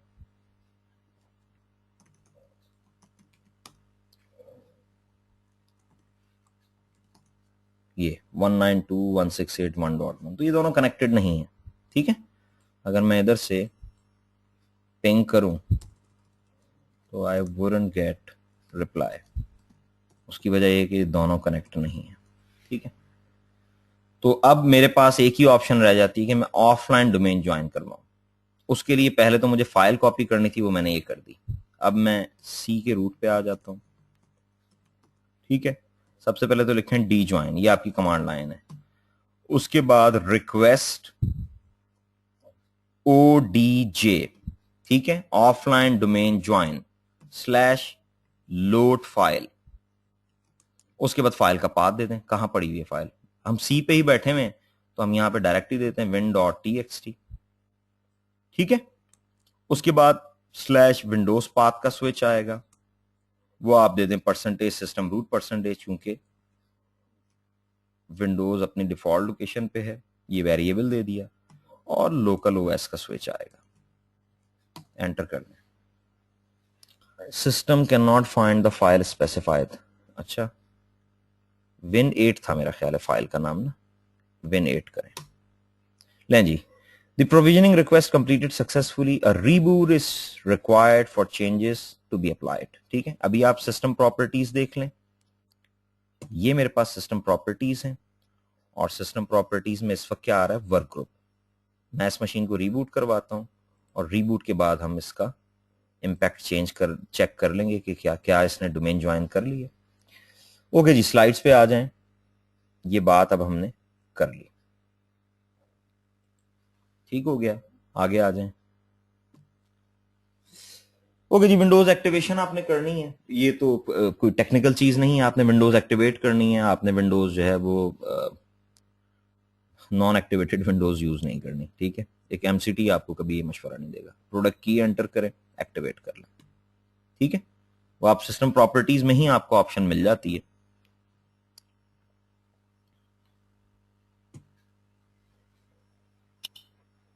तो ऐसा भी क्वेश्चन है, ये यहां से आप चेंज प्रोडक्ट की करें और अपना लाइसेंस की दे दें। जी बोलें।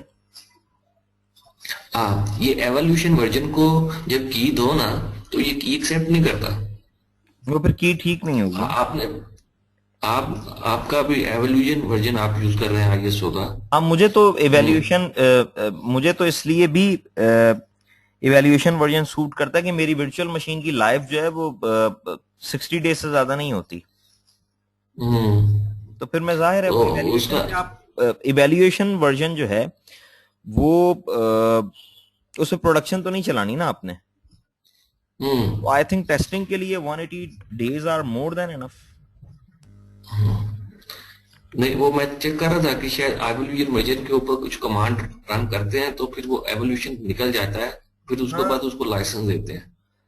ये नॉन क्लासिफाइड है, लेकिन वैसे मैं आपको बता देता हूँ कि एक तो आपके पास वो SLMGR वाली ऑप्शन आपको पता होगी, रीआर्म, ठीक है, हाँ तो हाँ। रीआर्मिंग आप कर लें, ठीक।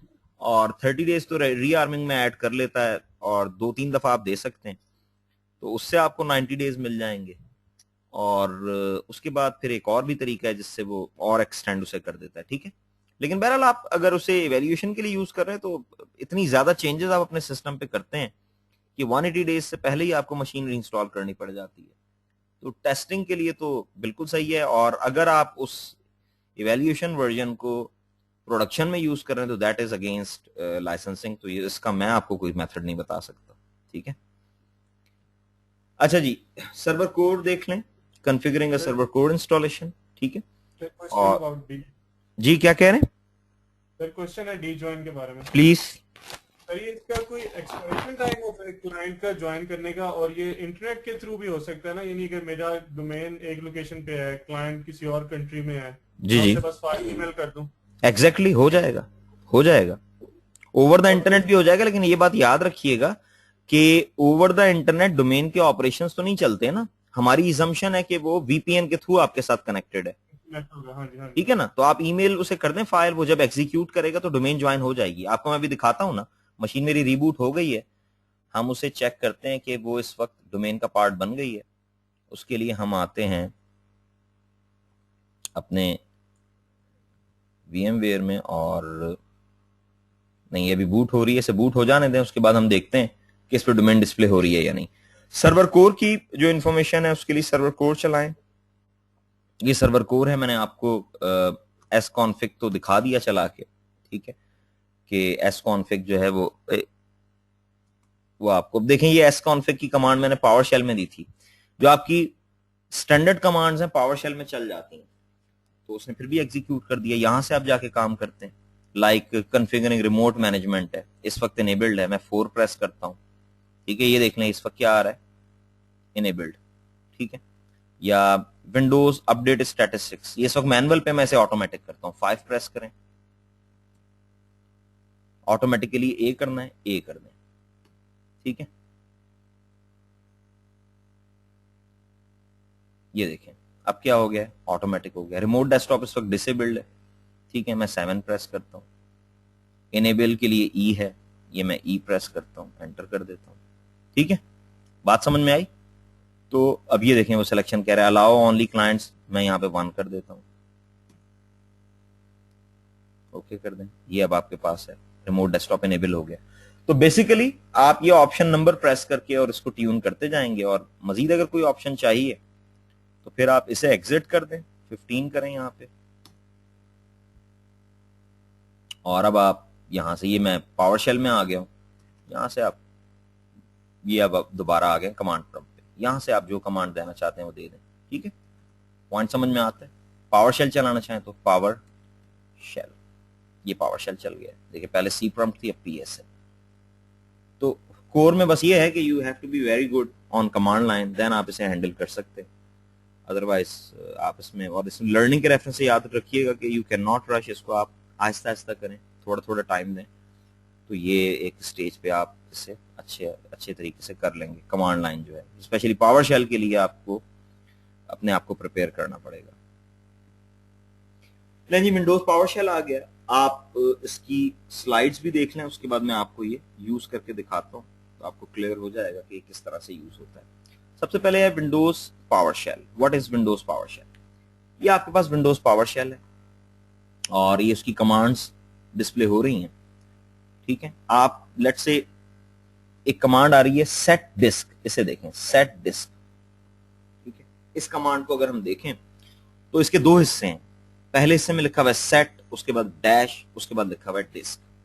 याद रखिएगा ये पावर शेल की जो कमांड्स हैं वो 2 चीजों से मिलकर बनती हैं, वर्ब डैश नाउन, ठीक है। वर्ब बताता है एक्शन, जैसे गेट है, सेट है, स्टार्ट है, स्टॉप है, रिमूव है, ये सारे क्या हैं, ये वर्ब्स हैं, ठीक है, और भी बहुत सारे। अच्छा, और नाउन बताता है कि वो एक्शन आप किस ऑब्जेक्ट पे परफॉर्म करेंगे, जैसे गेट डिस्क, तो अब जाहिर है ये डिस्क वो नाउन है जिसपे ये एक्शन परफॉर्म होगा। ठीक है, तो ये आपको डिस्प्ले हो रही हैं ये सारी कमांड्स, ये सेट और ठीक है। अगर आप तमाम कमांड्स देखना चाहें, लेकिन पावर शेल पे जब भी काम करें तो सबसे पहले तो ये कि आपने ये करना है, पावर शेल चलाएं, ये पावर शेल चल गया। सबसे पहली कमांड आपने इस पे जो देनी है वो है अपडेट हेल्प, और मेक श्योर आपका कंप्यूटर इंटरनेट से कनेक्ट है। मैंने इस पे ये किया हुआ है, पहले ही किया हुआ है, आप लोगों को बता रहा हूं। ये कमांड क्या करेगी, ये इंटरनेट से सारी, अभी मैं एंटर करूंगा तो ये इंटरनेट से कनेक्टेड नहीं है, एरर दे देगा, लेकिन मेरी तो क्योंकि हेल्प पहले ही अपडेटेड है इसलिए मुझे इससे कोई फर्क नहीं पड़ता। ठीक है, आप लोगों ने सबसे पहले ये कमांड देनी है। इसका फायदा ये होगा कि ये कांटेक्ट करेगा इंटरनेट से, मेक श्योर कि आपकी वर्चुअल मशीन इंटरनेट से कनेक्टेड हो। ये इंटरनेट से हेल्प फाइल्स microsoft.com से उठा के लाएगा और उसकी हेल्प फुली पॉपुलेट हो जाएगी। उसके बाद आपने क्या करना है, अगर आप चाहते हैं कि जितनी भी आप कमांड्स दे रहे हैं और जो उनका रिजल्ट आ रहा है वो सारा सेव हो जाए, तो आप कमांड दे दें यहां पे स्टार्ट ट्रांसक्रिप्ट।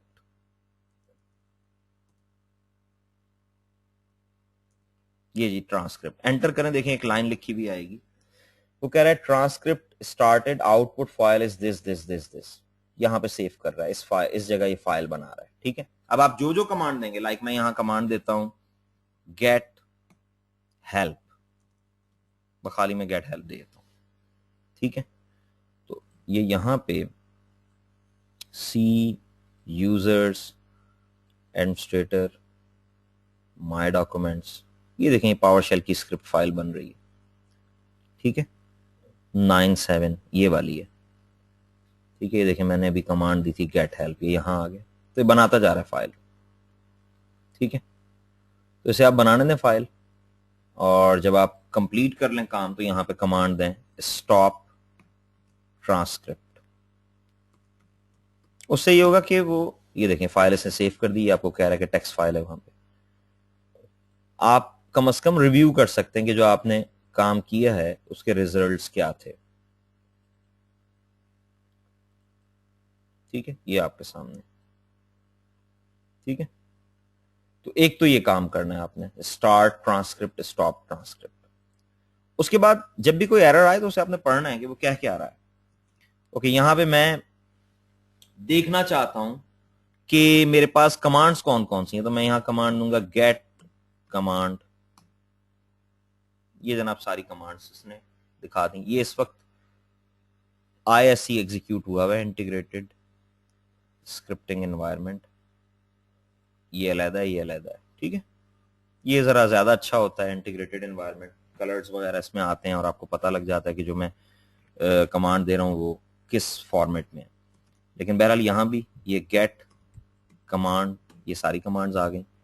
पर पेज देखना चाहते हैं तो जैसे अभी उस्मान ने क्वेश्चन किया था कि मैं लिस्ट देखना चाहता हूं, तो बड़े आसानी से लिस्ट बन जाएगी ना। स्टार्ट ट्रांसक्रिप्ट करें,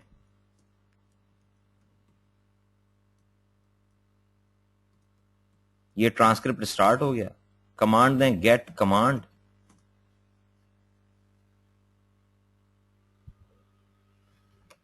स्टॉप ट्रांसक्रिप्ट कर दें।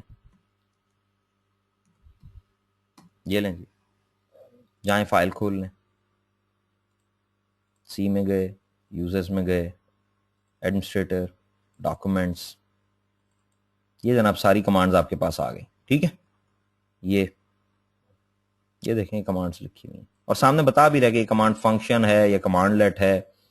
ठीक है, स्क्रिप्ट है क्या है। ठीक है, ये आपके सामने। अच्छा जी, अब आप फॉर एग्जांपल मैंने आपको बताया कि वर्ब्स होते हैं, आप देखना चाहते हैं कौन कौन से वर्ब है मेरे पास, आप यहां लिखें गेट वर्ब, ये सारे वर्ब आ गए। देखें यहां पे ऐड, गेट, सेट, शो, ठीक है, स्टॉप, स्टार्ट, ये सारे आपके वर्ब्स हैं। गेट नाउन कोई कमांड नहीं है। ठीक है, आप सोच रहे होंगे गेट नाउन भी देख लूं तो बस झगड़ा ही खत्म हो गया। नहीं, ऐसा नहीं। उसके बाद यानी इसमें और भी हमारे पास चीजें, आप इसकी हेल्प को अंडरस्टैंड करें कि हेल्प किस तरह लेते हैं। फॉर एग्जाम्पल एक कमांड है गेट एडी यूजर, आप इसे यूज करना चाह रहे हैं, ठीक है, आप लिखते हैं गेट एडी यूजर, एंटर करते हैं, एरर आ जाता है, ये आपसे एडिशनल पैरामीटर मांगना शुरू कर देता है, आपको समझ नहीं आता। ओके, आप कंट्रोल सी करें, आप लिखें गेट हेल्प और उसके आगे लिख दें गेट एडी यूजर, ये जनाब आपको हेल्प दिखाएगा। आप इसकी हेल्प देखते हैं, ये अभी डिस्प्ले हो जाए हेल्प, फिर मैं आपको बताता हूं। ये आपको अब भी कुछ नहीं समझ में आ रहा कि ये हेल्प जो है इसको मैं, फिर आप गेट हेल्प आगे लिखते हैं डिटेल, आपको अब भी कुछ समझ में नहीं आ रहा, मैं ये कहता हूं आपके लिए बात मुश्किल होगी। आप सिंपली क्या करें, यहां पे लिखें एग्जाम्पल, ये जनाब एग्जाम्पल्स आ गए, और पर पेज देखने के लिए पाइप साइन लगा के और आगे मोर लिख दें, अभी आपको पेज वाइज दिखाएगा। ये देखें, ये पहली एग्जाम्पल आ रही है, ठीक है, बात समझ में आती है, ठीक है, ये दूसरी एग्जाम्पल, और साथ डिस्क्राइब भी कर रहा है कि ये एग्जाम्पल करेगी क्या, ठीक है। ये एग्जाम्पल देखें, यानी ये कमांड लिखने से क्या होगा, यूजर की प्रॉपर्टीज डिस्प्ले हो जाएंगी। ओके, मैं ये कमांड आपको, मैं यहां लिखता हूं गेट यूजर, आई होप कि मेरे पास ताहिर के नाम से यूजर होगा, properties get AD user, Tahir user name आ गया, प्रॉपर्टीज और आगे मैंने स्टेरिक डाल दिया, ये जनाब ताहिर की सारी प्रॉपर्टीज इसने डिस्प्ले कर दी, ठीक है। पाइप साइन लगा के मोर कर दें तो ये पेज वाइज दिखा देगा, ठीक है। तो ये सारे, अच्छा ये याद रखिएगा कि ये अगर आप इसकी प्रैक्टिस कर रहे हैं, वीडियो आपके पास होगी, आपने वीडियो लगानी और साथ साथ चेक करना है, तो मेक श्योर कि आपने ये कमांड जरूर दे दी हो, अदरवाइज मेरा आउटपुट और आपका आउटपुट जो है वो सेम नहीं होगा, ठीक है। अपडेट हेल्प करनी, उसके बाद प्रैक्टिस करनी, इसी रिजल्ट को आप कहते हैं नहीं ये मुझे रिजल्ट दिखा दे किसमें, ग्रिड में दिखा दे, वो जो जीयूआई बेस्ड होता है, तो यहां पे लिख दें ओजीवी, ये अब देखें ग्रिड लोड करेगा, ये देखें इसमें ये सारे पैरामीटर जो है ना ये इसने इसमें कॉपी कर दिए, ठीक है। तो बहरहाल अभी आपने ये ग्रिड्स के चक्कर में नहीं पड़ना, कीप इट सिंपल, आप सिर्फ यहीं तक रखें इसे। ये इसी तरह आप कोई और कमांड यूज करें, लाइक आप सेट यूजर कोई मॉडिफाई करना चाहते हैं, सेट एडी यूजर आपने लिखा, आपको नहीं समझ में आ रही, ठीक है, आप क्या करें, get help set AD user, ये इसने हेल्प दे दी, आप आगे इसके लिख दें एग्जाम्पल्स, ये एग्जाम्पल्स दे रहा है आपको, पाइप साइन लगाएं और मोर लिख दें ताकि वो पेज वाइज ले आए।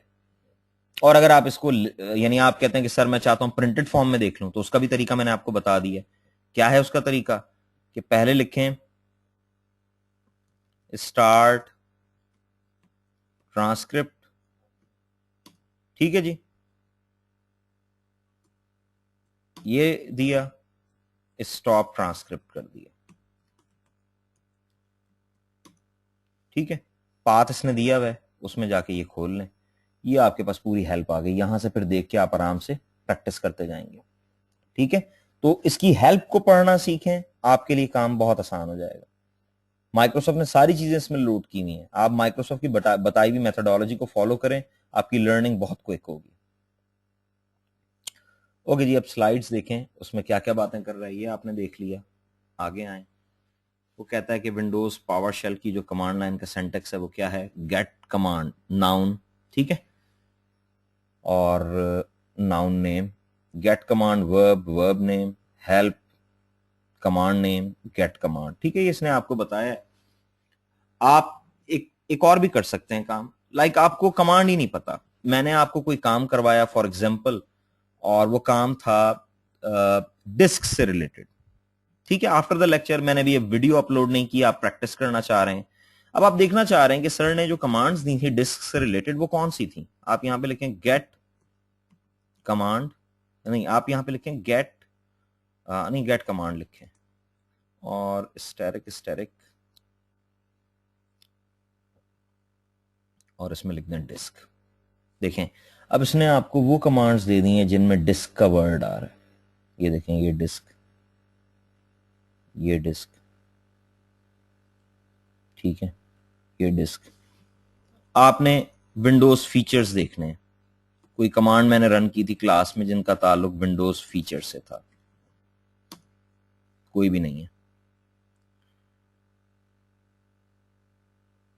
ऐसा खत्म करें, ये ले, add Windows feature, remove Windows feature, get Windows feature. ठीक है, मेक श्योर कि स्पेलिंग मिस्टेक ना हो। मैंने देखें फीचर्स लिखा था तो उसने कोई रिजल्ट नहीं दिया। पॉइंट समझ में आता है कि आप वो पर्टिकुलर कमांड देख सकते हैं। उसके बाद जब आप बड़े बड़े स्क्रिप्ट लिखते हैं तो उसमें आपको पूरी कमांड भी नहीं लिखनी होती। जैसे अगर मैं यहां पे सिर्फ क्या लिख दूं, आई थिंक GC है, मैं देख लेता हूं। यहां पे कमांड दें गेट एलियस, ये एलियस आ गए। और यहां देखें गेट कमांड का कोई एलियस है,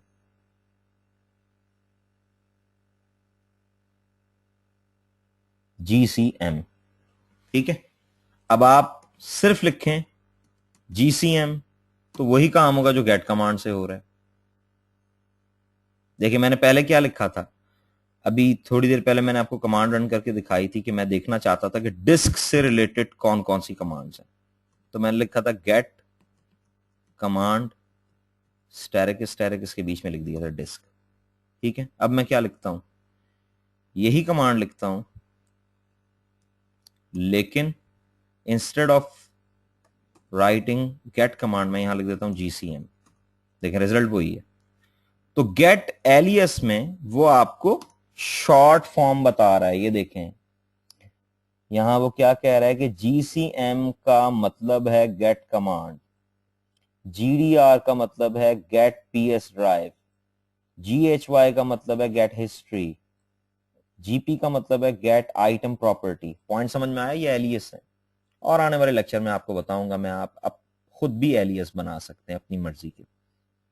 ठीक है, या आपको उसने कुछ कमांड्स बताई हैं, service commandlets, event log, process, server manager, no problem. Service commandlets देखने हैं, सिंपली लिखें गेट कमांड। ठीक है, आगे लिख दें स्टैरिक, स्टैरिक इसके बीच में लिख दें सर्विस। ये सर्विस कमांड्स आ गई। ठीक है, लाइक ये लिखा हुआ है स्टॉप सर्विस, ये लिखा हुआ है स्टार्ट सर्विस। तो आप सर्विसेज को स्टार्ट स्टॉप भी कर सकते हैं। इवेंट लॉग लिखा था, आप यहां से इवेंट लॉग देख लें, कोई प्रॉब्लम नहीं है। मैंने तो आपको वो चीजें बता दी जिससे आपका काम आसान हो जाएगा। ठीक है, आपको कमांड्स को रटने की जरूरत नहीं है। आपको ये पता होना चाहिए कि how to find out a command for a particular task. आपको टास्क पता है, आप DNS पे काम करना चाह रहे हैं फॉर एग्जाम्पल, आप यहां लिखें DNS, आपको DNS से रिलेटेड कमांड्स दिखा देगा। ठीक है, पॉइंट समझ में आ रहा है? ठीक है, तो आपको यह पता होना चाहिए कि how to use PowerShell, that's it. Commands को मेमोराइज करने की जरूरत नहीं है। ठीक है, इसी तरह process, use the process noun.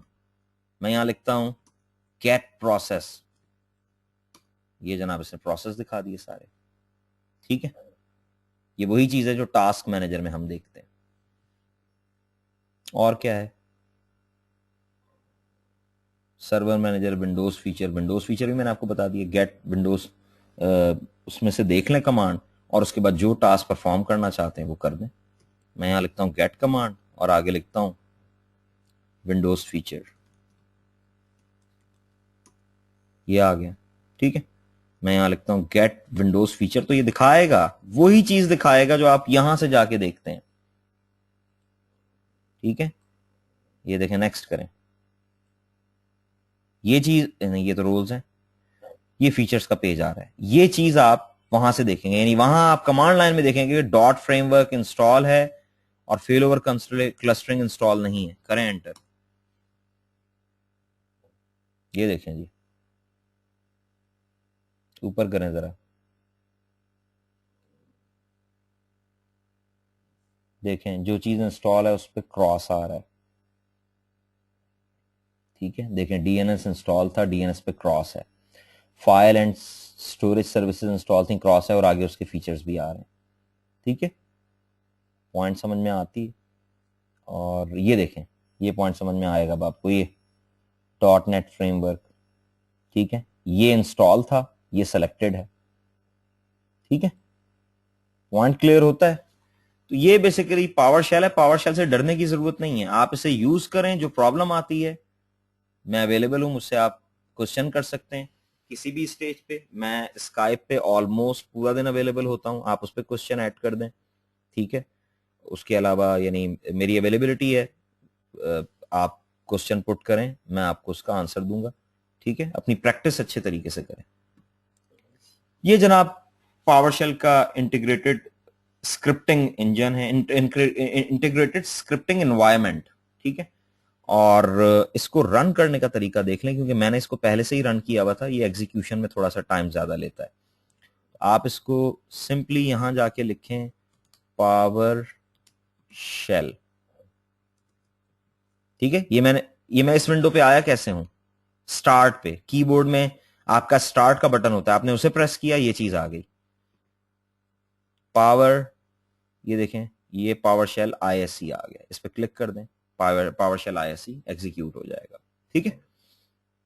इसका ये वही कमांड्स जो मैंने इधर रन की हैं पावर शेल में, वही मैं इस स्क्रिप्टिंग एनवायरनमेंट में भी रन कर सकता हूं। फर्क सिर्फ ये होगा कि यहां पे रन करेंगे तो वो कलरिंग करके आपको बता देगा कि आप जो रन कर रहे हैं वो क्या है। लाइक मैं कहता हूं गेट AD यूजर ताहिर, ठीक है। अब मुझे पता लग रहा है ये वेरिएबल है। प्रॉपर्टीज आगे स्टैटिक, ठीक है। तो काम वही किया इसने भी, बस वो कलर्स की वजह से आपके लिए हैंडल करना इससे आसान हो जाता है। ओके जी, ये यूनिट आई बिलीव कंप्लीट हो गया। हमने आज क्या क्या किया, हमने सबसे पहले विंडोज सर्वर 2012 का ओवरव्यू लिया, और ओवरव्यू में हमने डिस्कस किया कि क्लाउड कंप्यूटिंग क्या होती है, प्राइवेट और पब्लिक क्लाउड्स क्या होते हैं। उसके बाद हमने विंडोज सर्वर 2012 की मैनेजमेंट देखी, जिसमें हमने डिस्कस किया कि मैनेजमेंट के रेफरेंस है, हमारे पास क्या क्या ऑप्शन अवेलेबल है। हमने विंडोज सर्वर को देखा, ठीक है, कि हमने सर्वर मैनेजर देखा कि सर्वर मैनेजर एक नई यूटिलिटी है जो एडमिनिस्ट्रेशन के लिए आप यूज कर सकते हैं। उसके बाद इंस्टॉलेशन विंडोज सर्वर 2012, इस पे बात हुई, आपको इसकी हार्डवेयर रिक्वायरमेंट बताई गई। हमने आज के मॉड्यूल में ये भी देखा कि इसके एडिशंस कौन कौन से हैं। हमारे पास स्टैंडर्ड एडिशन है, हमारे पास डाटा सेंटर एडिशन है, ठीक है। और वैसे तो कॉस्टिंग की जरूरत आपको नहीं है, लेकिन just for the sake of knowledge ये मैंने कॉस्टिंग की फाइल ही मैं आपको सेंड कर दूंगा, जिसमें कैल्स और data centre standard addition, essentials foundation, इनकी कॉस्ट लिखिए। OEM वर्जन का मतलब होगा ये रिटेल में नहीं मिलेगा, वेंडर से परचेज करना पड़ेगा, ठीक है। यानी डेल वालों से कहें वो आपको फाउंडेशन देंगे, कॉम्पैक्ट से कहें रिटेल पे आप जाके नहीं ले सकते, खुद नहीं ले सकते। तो इसमें से कुछ चीजें मैं आपको सेंड कर दूंगा, आप थोड़ी देर में ईमेल चेक कर लें। यूनिट तो मैंने आपको पहले ही सेंड कर दिया था। Unit 2 along with few supporting material जो आज के लेक्चर से रिलेटेड है, वो आपको मैं ईमेल कर दूंगा, उसे देख लीजिएगा। 2-3 चीजों का ख्याल रखें, एक तो टाइमिंग का ख्याल रखें, क्योंकि आप अगर लेट होना शुरू हो गए तो फिर वो मेरी भी हैबिट सेट हो जाएगी। तो क्लास का जो टाइम है कोशिश करें उससे 5 मिनट अर्ली आ जाएं। एक चीज मैं आपको यहीं पे क्लियर कर लूं कि सम टाइम, क्योंकि जाहिर है हम ऑनलाइन ट्रेनिंग कर रहे हैं, तो गो टू मीटिंग का अकाउंट भी है मेरे पास, वेबएक्स का अकाउंट भी है। मैं आप लोगों को वेबएक्स पे भी टेस्ट क्लास आज किसी वक्त दे दूंगा 5 मिनट्स की, तो आपको पता लग जाएगा वेबएक्स पे किस तरह आना है। सम टाइम ये होता है इवनिंग में, मेरे साथ लास्ट वीक हुआ है कि गो टू मीटिंग में प्रॉब्लम था जिसकी वजह से क्लास नहीं हो सकी। तो फिर ये हो कि आप लोग वेबएक्स पे आ जाए ताकि क्लास हमारी डिस्टर्ब ना हो। तो 5 मिनट 7 मिनट्स अर्ली आ जाया करें, ताकि कोई वैसे out of the box discussion है वो भी आप कर सकें, कोई आपके प्रीवियस लेक्चर से रिलेटेड पॉइंट्स हैं, कुछ सजेशंस हैं, वो आप दे दें। और सेकेंडली अगर कोई हमें कनेक्टिविटी का इशू आ रहा है तो हम फौरी तौर पे हमारे पास जो दूसरी ऑप्शंस हैं उन्हें हम अवेल कर लें, ठीक है। क्लास ताकि आपकी रेगुलरली ही हो। आज हमने यूनिट 1 कंप्लीट कर लिया, यूनिट 1 आपका फिनिश हो गया है। कल हम इंशाल्लाह सेकंड यूनिट करेंगे। इसकी XPS फाइल्स भी मैं आपको थोड़ी देर में सेंड कर दूंगा, और आप कुछ पूछना चाहते हैं तो पूछ लें। काजी साहब वो मेरा क्वेश्चन है कैल के हवाले से। ये क्लाइंट एक्सेस लाइसेंस जो लेते हैं फॉर क्लाइंट साइड, हम रियल एनवायरनमेंट में क्लाइंट का कैल कहाँ पे कॉन्फ़िगर करते हैं, और इसका कोई कोई इसकी की भी नहीं होती है, ये पेपर लाइसेंस होता है जस्ट आपने हाँ, तो ये परचेज पेपर करना। लाइसेंस ही होता है बेसिकली, पेपर लाइसेंस ही है। ये क्योंकि लीगल है बेसिकली, ये टेक्निकल नहीं है। आप मुझे बताएं, आप ये टेलीविजन सर परचेज करते हैं, उसका लाइसेंस को टेलीविजन में ट्यून करना पड़ता है? कोई नहीं ट्यून करना पड़ता। ठीक है, बल्कि आप कॉर्पोरेट नेटवर्क में तो वॉल्यूम लाइसेंस लेते हैं। वॉल्यूम लाइसेंस के केस में आपको कॉन्फ़िगर करना पड़े, कब? अगर आपका बहुत बड़ा एनवायरनमेंट हो। जो आपका बड़ा एनवायरनमेंट होता है ना एंटरप्राइज, जहां पे माइक्रोसॉफ्ट का भी जी कंसर्न होता है कि लाइसेंसिंग जो है उसकी डॉक्यूमेंटेशन मैं चेक कर सकूं, वहां पे लाइसेंस मैनेजर होता है। लाइसेंस मैनेजर एक जगह इंस्टॉल होता है, उसमें लाइसेंसिंग की सारी चीजें दी जाती हैं, लाइसेंस सिंक्रोनाइज होता है। बहुत बड़ा एनवायरनमेंट है तो मल्टीपल लाइसेंस सर्वर्स होते हैं, लेकिन स्टेशन लेवल पे नहीं जाके होगा ये काम। पॉइंट समझ में आ रहा है? तो ऐसा हो सकता है फ्यूचर में क्योंकि आप किसी ऐसे बड़े एनवायरनमेंट में जॉब करें जहां पे आपको लाइसेंसिंग के लिए कोई इनपुट भी देना पड़ेगा। ठीक है, और कैल तो वैसे भी क्लाइंट एक्सेस लाइसेंस है, यानी क्योंकि जी जी हाँ, क्योंकि ये कैल की बड़ी टाइप्स हैं। ये कोर कैल है, एंटरप्राइज कैल है, ये एक्सचेंज का भी कैल है, विंडोज का भी, हर सर्वर का एक कैल है। जी, तो ऐसा ही इसके है। कैल्स के एडिशंस भी हैं, इनके एडिशन भी हैं, स्टैंडर्ड एडिशन एक्चुअली है, माइक्रोसॉफ्ट एंटरप्राइज की जो एडिशन। लाइसेंसिंग है ना, माइक्रोसॉफ्ट की licensing is beyond the scope of MCSE. और ये लाइसेंसिंग कोई टेक्निकल चीज नहीं है। इनफैक्ट ये यानी वेंडर आपको बता देता है कि आपके पास क्या क्या गिवन चॉइसेस हैं जिनमें से आपको चूज करनी पड़ती है। बहरहाल ये चीज अंडरस्टूड है। आप एक्सचेंज यूज करेंगे तो एक्सचेंज का कैल आपको लेना पड़ेगा।